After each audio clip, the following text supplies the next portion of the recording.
Alors, là c'est sur la Nouvelle Terre et je vois des enfants euh, autour de 8-10 ans qui sont réunis en cercle autour d'une espèce de piscine circulaire. Et au milieu de la piscine, il y a des dauphins.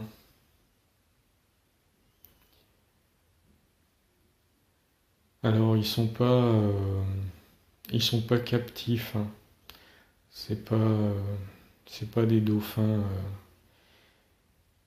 C'est en fait tout est fait avec leur accord, euh, justement parce que il y a communication télépathique avec les dauphins.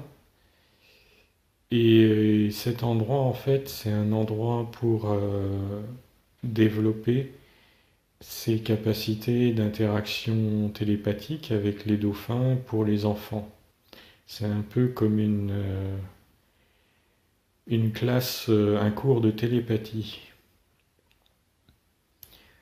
Euh, et c'est un cours spécialisé de télépathie avec le monde animal en particulier. Et le choix des dauphins n'est pas anodin parce que parmi les animaux, euh, et encore les dauphins, on peut se poser la question s'ils font vraiment partie du règne des animaux, mais enfin bon, en tout cas, c'est ça, c'est des êtres avec lesquels la télépathie est la plus accessible dans le monde animal ou pseudo-animal pour l'être humain. Donc en fait, ces classes de télépathie pour apprendre, développer ces capacités-là, euh, commence généralement par les dauphins, euh, parce que c'est ce qui est le plus facile, entre guillemets. Et donc,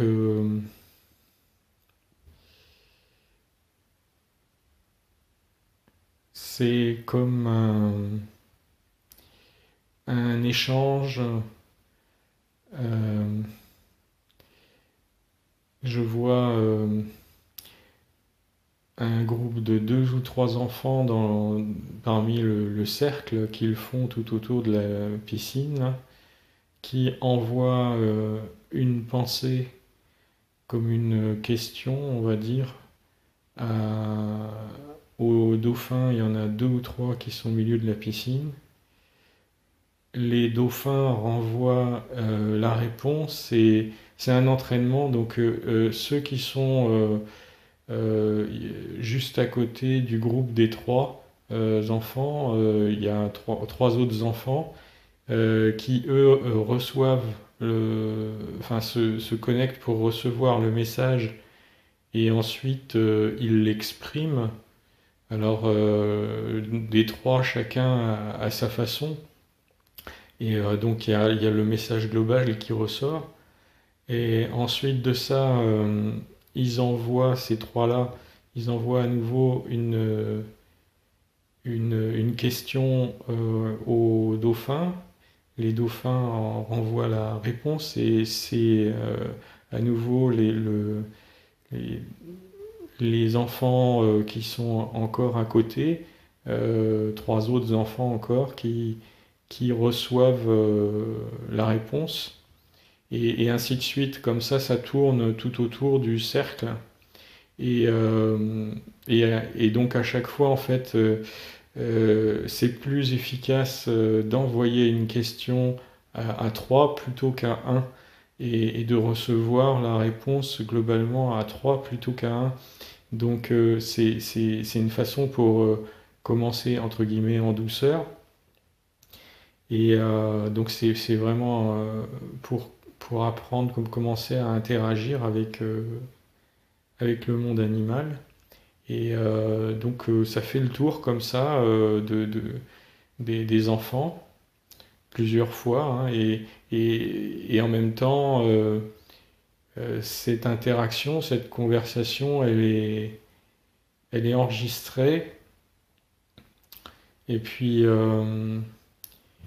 il y a des adultes qui supervisent ce qui est en train de se passer, des adultes qui maîtrisent parfaitement la télépathie, et ensuite eux aussi sont en mode de réception, et les questions elles étaient préalablement établies par eux. Et donc eux, ils se mettent en mode réception pour recevoir les réponses aussi des dauphins. Puis après, ils comparent ce qui, entre ce que les adultes experts, entre guillemets, de télépathie ont perçu et ce que les enfants qui apprennent ont perçu de leur côté. Euh, et donc, voilà, c'est un peu comme ça que ça fonctionne. Euh,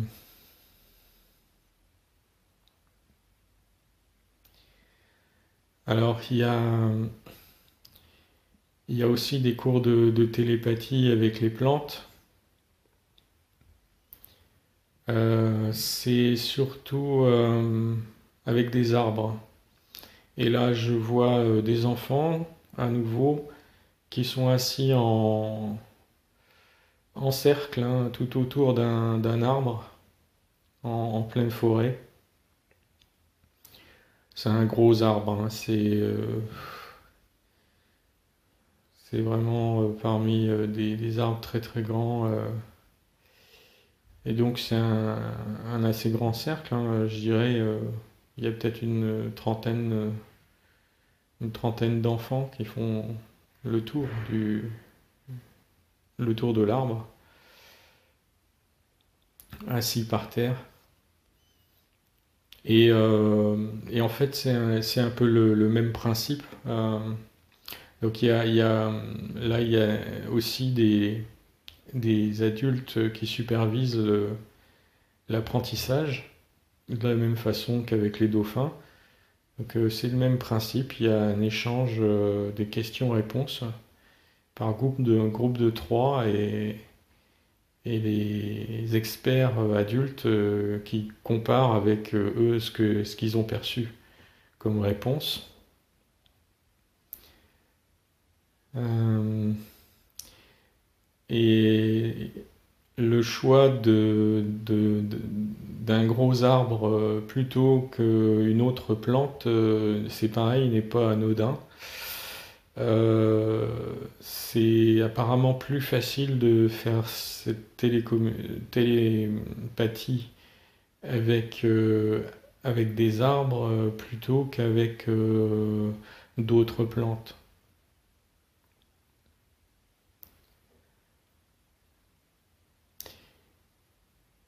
Et je vois des groupes de niveaux plus avancés d'enfants qui sont un petit peu plus âgés, on va dire 12 14 ans, et eux qui s'entraînent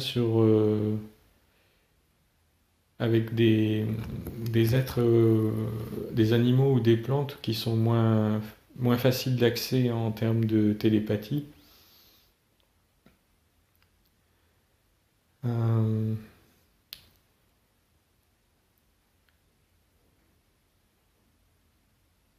alors là, je les vois en montagne.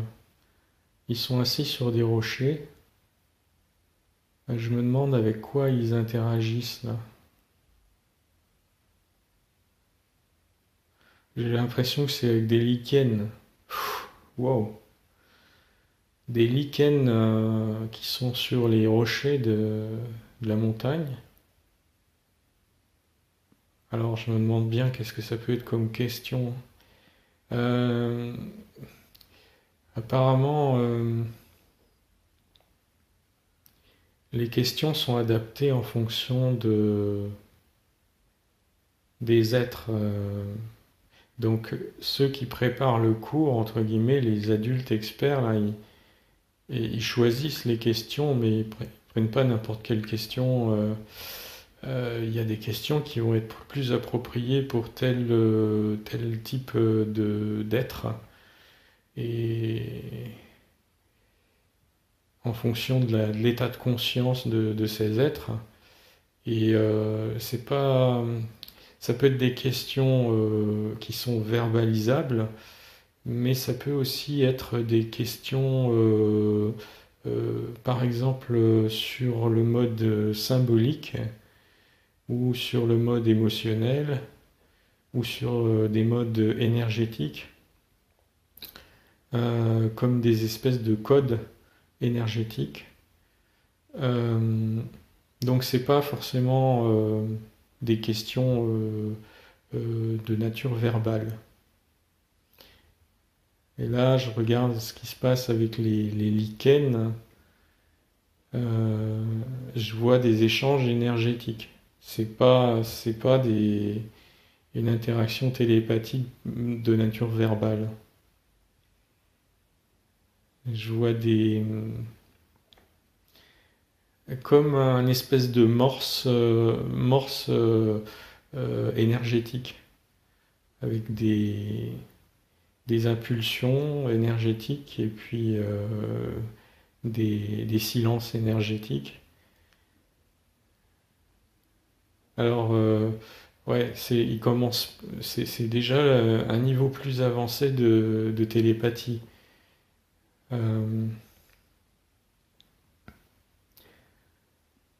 Euh, je regarde sur quoi ils s'entraînent sur avec d'autres êtres. Qu'est-ce qu'ils font comme entraînement? Euh,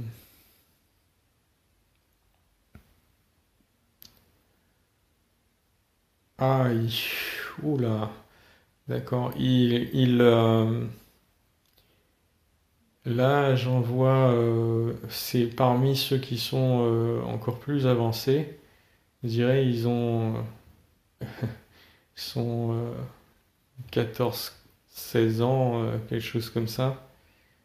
Ceux-là, ils vont même faire des interactions télépathiques avec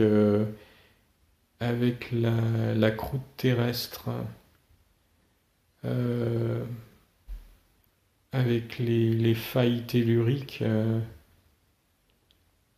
avec le réseau tellurique de la Terre.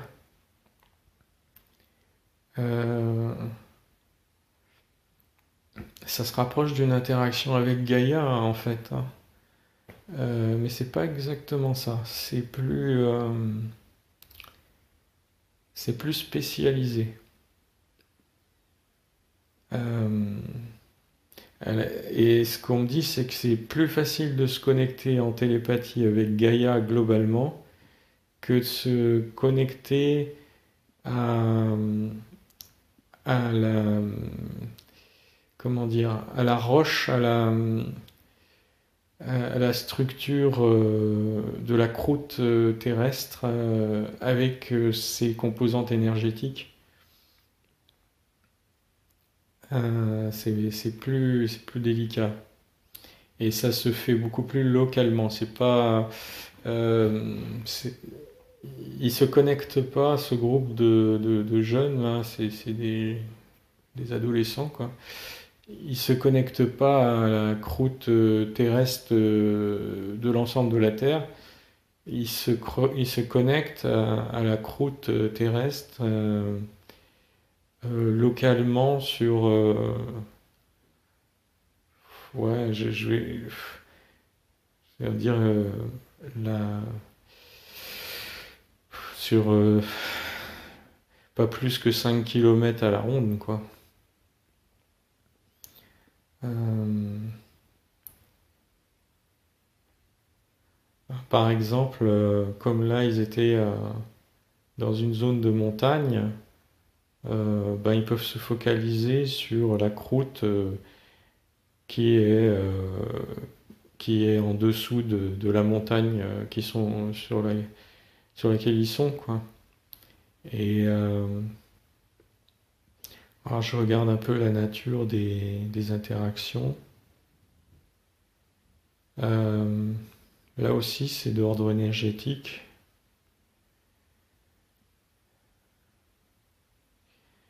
Et je vois une composante, c'est pas verbal non plus, mais il y a une composante émotionnelle.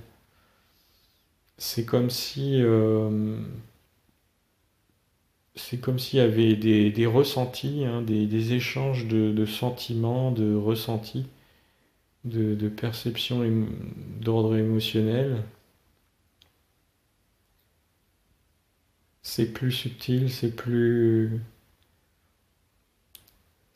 c'est assez, c'est pas facile à verbaliser, hein, en tout cas. Ça pourrait être verbalisé, mais ça serait limitatif, en fait. Limitant, restrictif par rapport au contenu. Et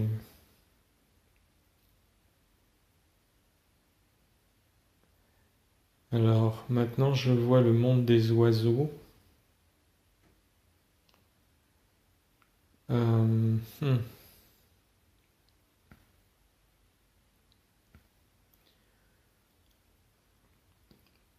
c'est pas non plus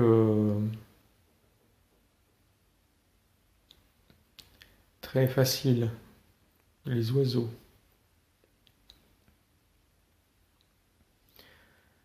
Euh, ça, la difficulté vient du côté instable, c'est-à-dire que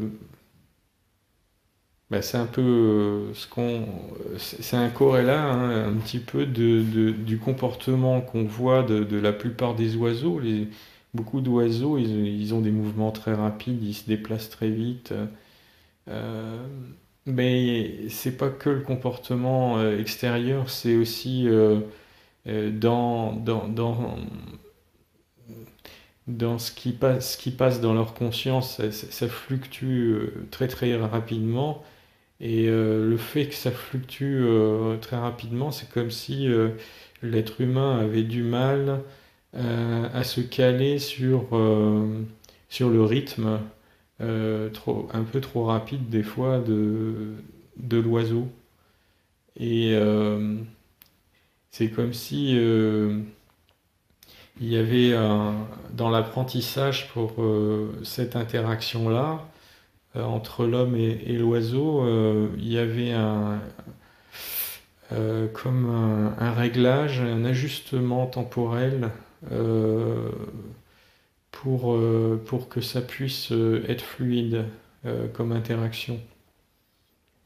Donc ça fait pas partie des interactions les plus accessibles pour l'homme, euh, mais c'est faisable, mais faut quand même déjà un bon entraînement. Euh, donc c'est aussi plutôt on va dire des élèves assez avancés sur les cours de télépathie qui vont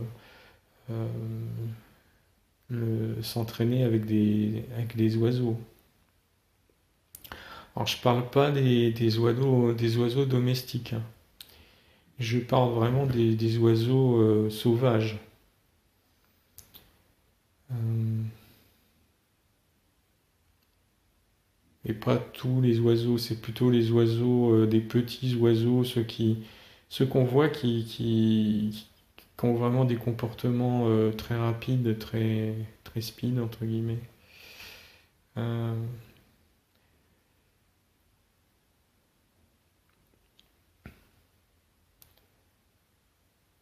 alors, euh,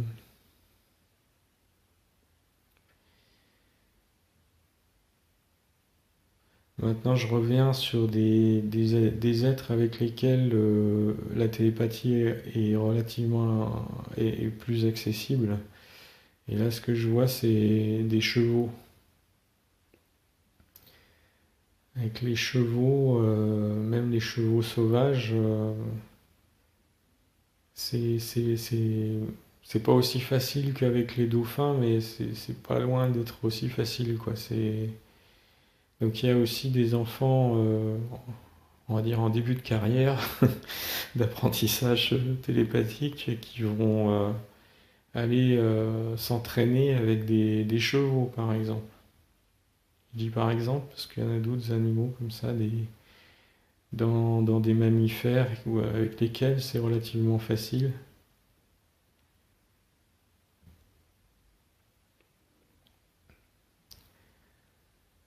Alors maintenant, par rapport aux interactions avec les reptiles, crocodiles, lézards et compagnie, euh,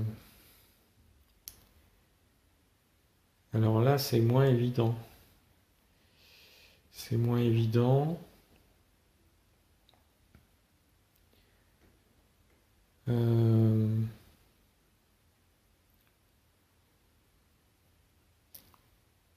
c'est parce que déjà, c'est pas d'ordre verbal, c'est d'ordre énergétique, mais à un niveau assez bas.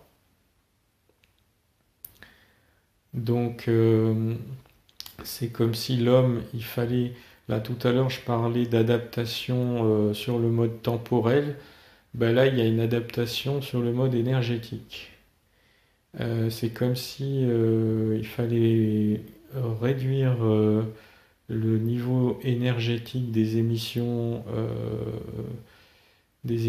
humaines pour que la télépathie puisse se faire de façon fluide avec des reptiles.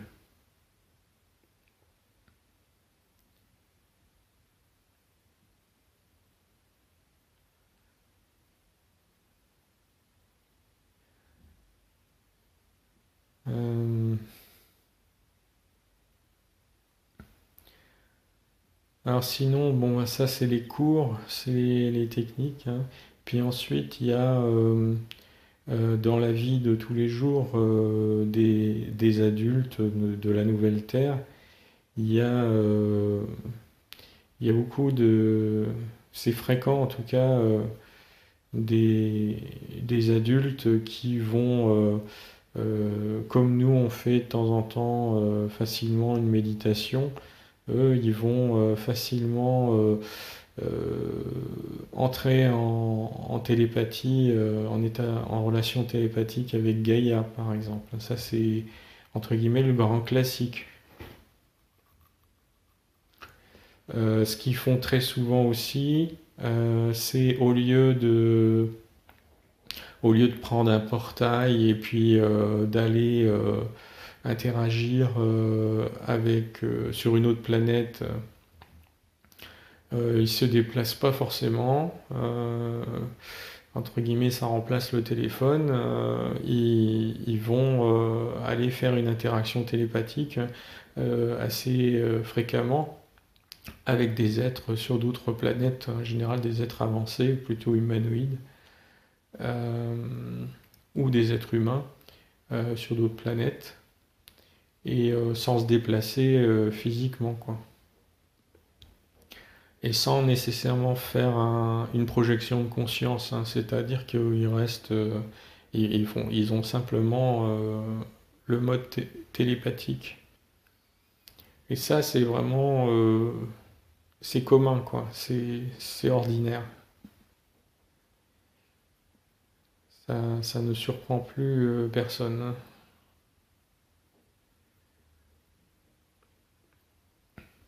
Alors bien sûr, il l'utilise aussi pour contacter des êtres humains qui sont sur la Terre, hein, qui sont pas forcément juste à côté. Ben, ça remplace assez efficacement le téléphone, hein. D'ailleurs, je regarde si le téléphone existe encore.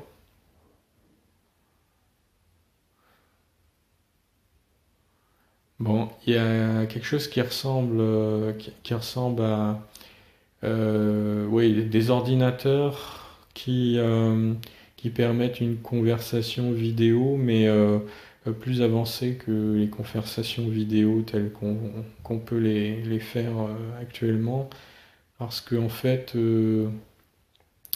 ça affiche l'interlocuteur en trois dimensions comme un hologramme. Et c'est même pas comme un hologramme, c'est effectivement un hologramme. Donc c'est comme si la personne était presque dans la pièce.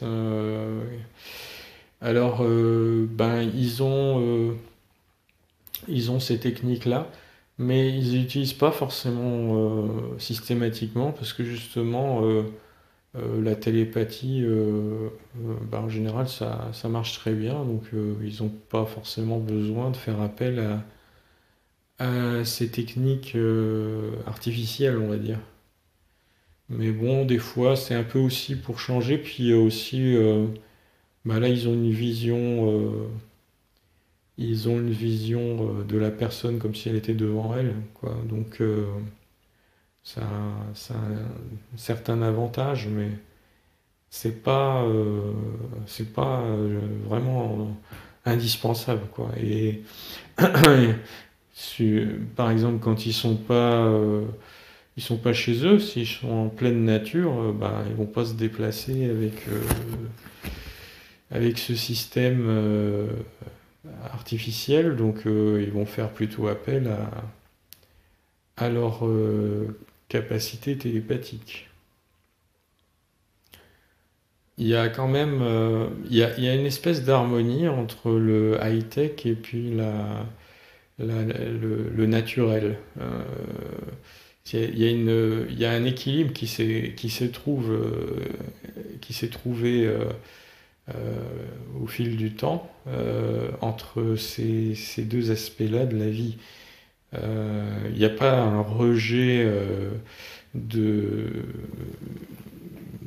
de l'intelligence artificielle en soi, mais des technologies en soi, mais c'est juste que on y laisse, on y donne sa place, mais pas au-delà de ce que c'est censé apporter. C'est-à-dire ça. Enfin, euh, les, les êtres humains ont une certaine sagesse là. Comment? Se laissent pas envahir par la technologie et devenir complètement dépendant de la technologie. C'est un peu comme si, bon, une option, mais qu'en général ils peuvent faire autrement. C'est-à-dire qu'ils ont toujours, presque toujours, une option alternative qui est naturelle. Donc, il n'y a pas, y a pas de relation de dépendance vraiment à la technologie. Et ça, c'est beaucoup plus sain parce que c'est un juste équilibre à trouver.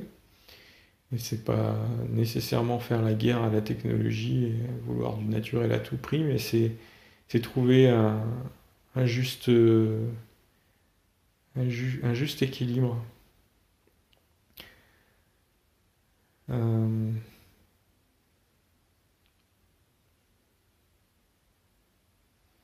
il y a des cours aussi de télékinésie. Je vois encore des enfants de 8-10 ans là. Ils sont à un autre cours là, c'est un cours de télékinésie.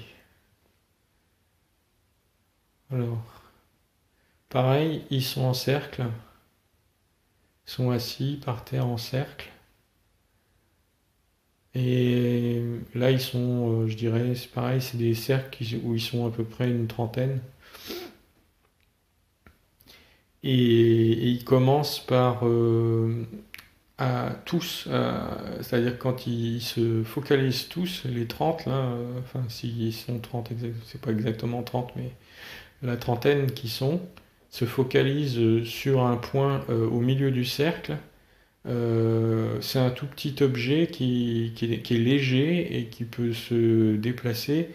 Je vois une petite bille, je ne sais pas en quoi elle est faite, elle est transparente. Je sais pas si c'est du plastique, mais ça y ressemble. C'est un matériau qui est très léger, c'est pas du verre. C'est translucide. Et donc c'est posé, la bille elle est posée sur une surface très très lisse. Euh, et ils se concentrent pour tous en même temps pour faire bouger la bille. Ah, ils commencent par ça parce que c'est un des trucs les plus faciles. Et puis après, progressivement, des objets de plus en plus massifs. Le principe de commencer à plusieurs, c'est-à-dire que ça augmente l'effet forcément. C'est comme un rayon qui se concentre au centre. Et donc c'est plus puissant que si c'était juste un enfant qui portait l'intention de faire bouger l'objet central. Et donc, en s'entraînant comme ça, petit à petit, ils réduisent le nombre de personnes autour du cercle et ils augmentent la masse de l'objet à faire bouger. Mais le principe reste le même. Là, c'est entre guillemets des cours qui peuvent durer plusieurs années, hein. Bah, comme la télépathie. La télékinésie, là, je les vois faire ça sur une dizaine d'années, hein, pratiquement jusqu'à l'âge adulte. Ils commencent vers 8-10 ans et ils continuent jusqu'à l'âge adulte. Euh, alors, ils se spécialisent un peu, hein, bah, c'est comme quand on prend des cours, hein, il y en a qui préfèrent le littéraire, d'autres les mathématiques. Bon, bah, dans ces cours-là, il y en a, ils ont plus de facultés pour la télépathie, d'autres plus pour la télékinésie. Donc, bah, après, ils vont plutôt se focaliser un peu plus sur. Euh, ils vont se spécialiser davantage pour aller plus loin et pour que ça puisse aussi être utile à la communauté.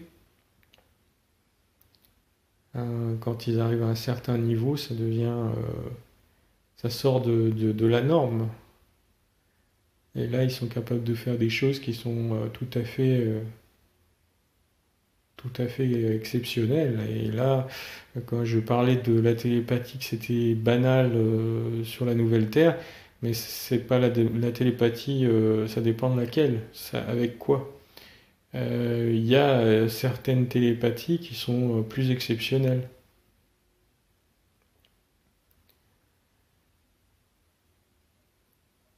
Alors là,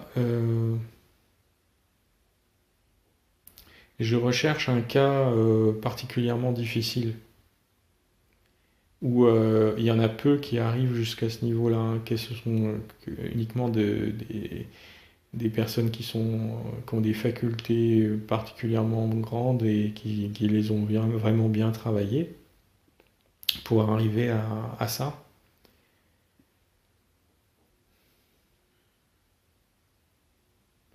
Alors, c'est lié au taux énergétique, au taux vibratoire de la personne.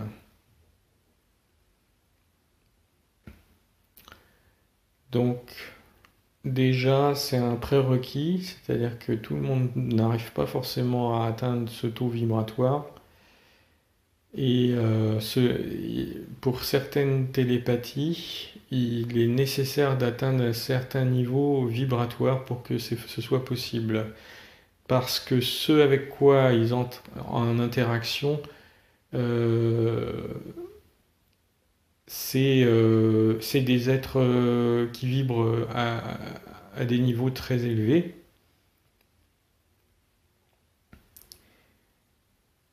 Alors, c'est possible, en fait, euh, d'entrer en interaction sans être, avoir un haut niveau vibratoire avec des êtres de haut niveau vibratoire, à condition que ces êtres de haut niveau vibratoire, eux, fassent finalement l'effort de descendre dans la... vibratoirement, d'une certaine façon, ils s'adaptent au taux vibratoire bas de l'émetteur, on va dire. Mais s'ils ne font aucun effort d'adaptation, c'est à l'émetteur de s'ajuster sur le taux vibratoire élevé du destinataire. Et dans ce cas-là, c'est beaucoup plus difficile du point de vue de l'être humain, c'est beaucoup plus difficile. Difficile aussi d'avoir une certaine stabilité vibratoire à un haut niveau, parce que c'est relativement facile de d'induire un niveau vibratoire relativement élevé, mais de façon ponctuelle, sur une courte durée. Mais pour que ça se maintienne suffisamment stable et dans une durée suffisamment importante pour pouvoir avoir un échange d'informations suffisamment complet, c'est pas si facile que ça. Ça fait partie des choses difficiles. Et là, il y a peu d'êtres humains de la Nouvelle Terre qui arrivent à ce niveau-là.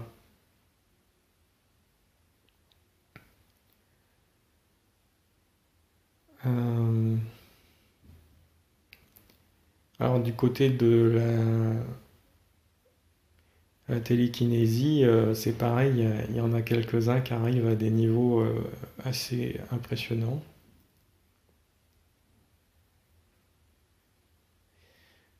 Là, par exemple, je vois un expert, entre guillemets, quelqu'un qui a vraiment un bon niveau de télékinésie. Il est devant une paroi rocheuse et rien qu'avec son intention, il est capable de faire fondre la paroi rocheuse. Je vois, elle se liquéfie, elle devient rouge, elle se liquéfie et, comme de la lave. Et elle coule et puis ça fait un trou, quoi. Et après ça durcit, comme si elle montait en chaleur jusqu'à la chaleur de la lave en fusion, et puis après ça se refroidit à nouveau. Ça fait un trou dans la roche. Donc là, c'est déjà voilà, c'est niveau avancé, quoi. Quand je parle d'un trou, c'est pas un petit trou, hein, c'est un trou où l'être humain si c'était une entrée de tunnel, par exemple, ce serait cette taille-là, quoi.